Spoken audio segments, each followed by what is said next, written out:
Chaque matin, avant que le soleil ne perce l'horizon, un point de lumière apparaît dans le ciel.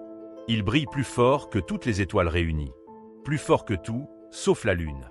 Les anciens l'ont vu, et ils lui ont donné un nom avant même de comprendre ce qu'il était vraiment. Ce point de lumière, ce n'est pas une étoile. C'est une planète. Et elle porte un secret que les scientifiques mettent encore aujourd'hui des décennies à déchiffrer. Son nom, Vénus. Presque la même taille que la Terre. Presque la même masse. Formée à partir des mêmes matériaux, dans la même partie du système solaire, au même moment. Si proche de nous, dans l'espace et dans l'origine, que les astronomes l'appellent tout simplement la jumelle de la Terre. Deux mondes nés côte à côte. Deux mondes qui auraient dû suivre des chemins semblables. Ils ne l'ont pas fait. Aujourd'hui, la surface de Vénus est plus chaude que celle de Mercure, la planète la plus proche du Soleil. Assez chaude pour faire fondre le plomb. Une atmosphère si dense qu'elle écraserait un sous-marin. Et un mystère que la science elle-même n'a pas encore résolu. Ce que nous allons explorer aujourd'hui mélange deux choses. Des faits scientifiques confirmés et des mythes anciens qui, depuis des millénaires, regardaient ce même point de lumière avec une sorte de crainte sacrée. Nous allons séparer clairement les deux. Mais je vous préviens, une fois que vous aurez vu à quel point ils se répondent, vous ne regarderez plus jamais le ciel du matin de la même façon. Abonnez-vous, parce que cette histoire ne fait que commencer. Pour comprendre ce que Vénus est devenue, il faut d'abord imaginer ce qu'elle a peut-être été. En 2019, des chercheurs de l'Institut Goddard de la NASA ont publié une étude qui a changé la façon dont on pense à cette planète. En modélisant le climat ancien de Vénus à partir de ce que l'on sait de son atmosphère, de sa distance au Soleil et de sa géologie, leur simulation a montré quelque chose d'inattendu. Vénus aurait pu abriter des océans d'eau liquide. Un climat tempéré. Une atmosphère respirable, ou presque. Et cela n'aurait pas duré quelques millions d'années. Selon leur modèle, cette période aurait pu s'étendre sur environ 3 milliards d'années. 3 milliards d'années, c'est plus de la moitié de l'âge du système solaire lui-même. C'est largement assez de temps pour que la vie, si elle existe ailleurs, ait une chance d'apparaître. Il faut être honnête ici, ceci reste un modèle. Une hypothèse construite à partir de simulations, pas une certitude gravée dans la roche. Aucune sonde n'est jamais allée chercher la preuve directe d'un ancien océan vénusien. Mais c'est une hypothèse sérieuse, publiée dans une revue scientifique reconnue et prise au sérieux par la communauté des planétologues. Alors imaginez ce tableau, ne serait-ce qu'un instant. Un monde presque identique au nôtre. Un ciel bleu, peut-être. De l'eau qui coule, qui s'évapore, qui retombe en pluie. Un climat stable pendant une durée presque inimaginable à l'échelle humaine.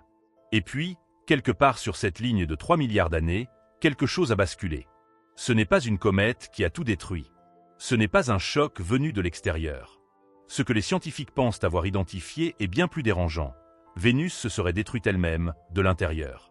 Un mécanisme lent, silencieux, presque invisible, jusqu'à ce qu'il devienne irréversible. Ce qui s'est passé ensuite est probablement l'un des événements climatiques les plus violents de l'histoire du système solaire. Voici ce que les modèles climatiques suggèrent aujourd'hui. Il y a environ 700 millions d'années, quelque chose s'est déclenché sous la surface de Vénus. Un événement géologique massif. Un épisode de resurfaçage volcanique à l'échelle planétaire. Imaginez non pas une éruption isolée, mais une vague de volcanisme qui recouvre la quasi-totalité d'une planète en un temps géologiquement très court. La croûte se réorganise. D'immenses volumes de gaz, enfouis depuis des milliards d'années, remontent d'un coup vers l'atmosphère. Et parmi ces gaz, du dioxyde de carbone. Beaucoup de dioxyde de carbone. Sur Terre, notre atmosphère contient environ 0,04% de CO2. Sur Vénus, aujourd'hui, ce chiffre dépasse les 96%. Une atmosphère presque entièrement composée de ce même gaz que l'on surveille sur notre propre planète, mais concentrée à un niveau que l'esprit humain a du mal à se représenter. Le résultat, c'est un effet de serre devenu incontrôlable. Chaque particule de chaleur qui touche la surface reste piégée. Elle ne repart plus vers l'espace. Elle s'accumule encore et encore, jusqu'à un équilibre nouveau et terrifiant. Aujourd'hui, la température à la surface de Vénus atteint environ 465 degrés Celsius. C'est plus chaud que la surface de Mercure, la planète la plus proche du Soleil, alors que Vénus en est presque 2 fois plus éloignée.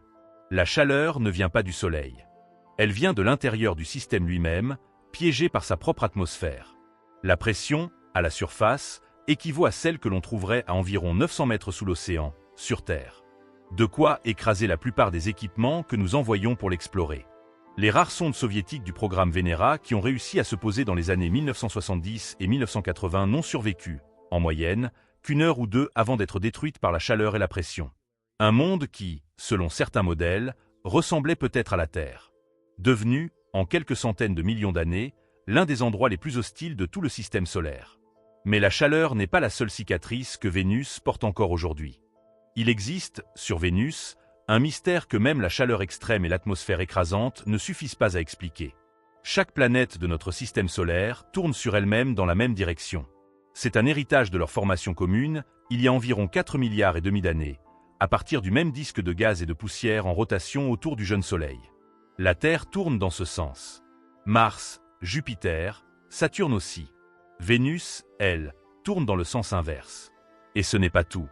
Sa rotation est si lente qu'un seul jour vénusien, c'est-à-dire le temps qu'il faut à la planète pour faire un tour complet sur elle-même, dure plus longtemps qu'une année vénusienne, le temps qu'il lui faut pour faire le tour du Soleil. Un jour plus long qu'une année. Sur aucune autre planète du système solaire, on n'observe rien de comparable. Les scientifiques ont proposé plusieurs explications. Un impact colossal, dans les premiers temps du système solaire, qui aurait pu inverser sa rotation d'un seul coup. Des effets de marée, exercés sur des milliards d'années par l'attraction du Soleil sur son épaisse atmosphère.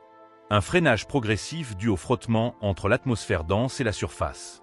Chacune de ces hypothèses a ses défenseurs. Aucune ne fait consensus. En 2022, un article publié dans la revue Icarus par des chercheurs de Cambridge a relancé le débat en soulignant que les modèles actuels de marée ne suffisent pas à expliquer pleinement une inversion aussi complète et aussi stable. D'autres équipes ont répondu que les modèles existants restaient, selon elles, suffisants. Le débat, aujourd'hui encore, n'est pas tranché. Alors la question reste ouverte, posée noir sur blanc dans des revues scientifiques sérieuses. Pourquoi cette planète, presque identique à la nôtre par sa taille et sa composition, tourne-t-elle en sens inverse de toutes les autres? Personne ne le sait avec certitude. Et c'est peut-être pour cela que, depuis des millénaires, les civilisations humaines ont regardé Vénus non pas comme une planète parmi d'autres, mais comme quelque chose à part.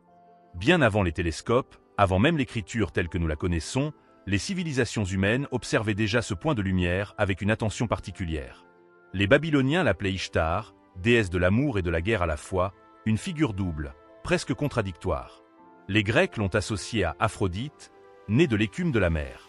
Dans presque toutes les cultures anciennes qui observaient le ciel, cet astre occupait une place à part. Ni tout à fait une étoile, ni tout à fait comme les autres astres errants. Cette fascination pour le ciel a aussi produit des textes plus obscurs, à la frontière entre religion et astronomie. Le livre d'Enoch en fait partie. Rédigé en plusieurs strates entre le IIIe siècle avant notre ère et le 1er siècle, ce texte ancien, écarté du canon biblique par la plupart des traditions, mais toujours considéré comme sacré par l'Église orthodoxe éthiopienne, contient une section entière consacrée au mouvement du Soleil, de la Lune et des étoiles, ce que les spécialistes appellent le livre astronomique.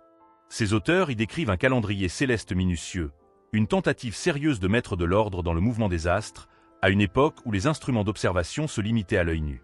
Le livre d'Enoch raconte aussi l'histoire des veilleurs, des êtres célestes qui descendent sur Terre, transmettent aux humains des savoirs qui n'étaient pas censés recevoir, et précipite, selon le texte, la corruption du monde. C'est un récit de chute. Un monde qui change, qui se détériore, à cause d'un basculement survenu quelque part entre le ciel et la terre. Il faut être clair sur un point. Ce texte ne parle pas de Vénus, ni d'une planète détruite. Rien, dans le livre d'Enoch, ne décrit un monde jumeau de la Terre anéanti par la perte de son bouclier protecteur. Ce lien n'existe pas dans le texte réel. Mais la coïncidence symbolique reste frappante. D'un côté, un mythe vieux de plus de 2000 ans, qui parle d'un monde basculant de l'équilibre vers le chaos à cause d'une rupture invisible. De l'autre, une planète bien réelle, dont les scientifiques pensent aujourd'hui qu'elle a suivi, presque trait pour trait, ce même chemin. Il reste, au-dessus des nuages d'acide sulfurique de Vénus, des réponses que personne n'a encore pu lire. Certaines régions de sa surface, appelées tesserées, forment un relief ancien, plissé, différent du reste de la planète. Beaucoup de géologues pensent qu'elle pourrait représenter les vestiges d'une croûte plus ancienne, peut-être antérieure au grand resurfaçage volcanique qui a tout transformé. Une sorte de plan au sol d'un monde disparu, encore intact sous des kilomètres d'atmosphère écrasante. La NASA a approuvé, en 2021, 2 missions dédiées à Vénus.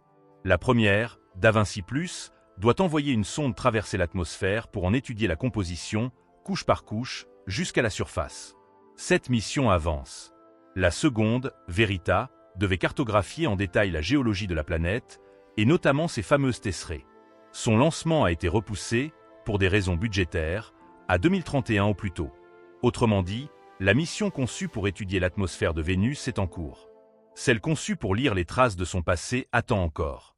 Peut-être que dans quelques années, ces tesserées confirmeront qu'un océan a vraiment existé là-bas. Peut-être qu'elles raconteront une toute autre histoire. Pour l'instant, personne ne le sait. Et c'est exactement ce qui rend Vénus si fascinante.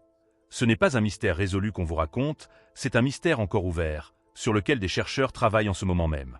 Ce que l'on sait déjà suffit pourtant à donner le vertige. Un monde presque identique au nôtre. Peut-être habitable, pendant des milliards d'années. Détruit de l'intérieur par un emballement qu'il n'a pas pu arrêter. Et une planète qui, aujourd'hui encore, tourne dans le mauvais sens, comme la trace visible de ce basculement. Demain matin, si le ciel est dégagé, cherchez ce point de lumière à l'horizon, juste avant le lever du soleil. Ce sera Vénus, la jumelle de la Terre. Un monde qui nous ressemble peut-être trop pour qu'on l'ignore.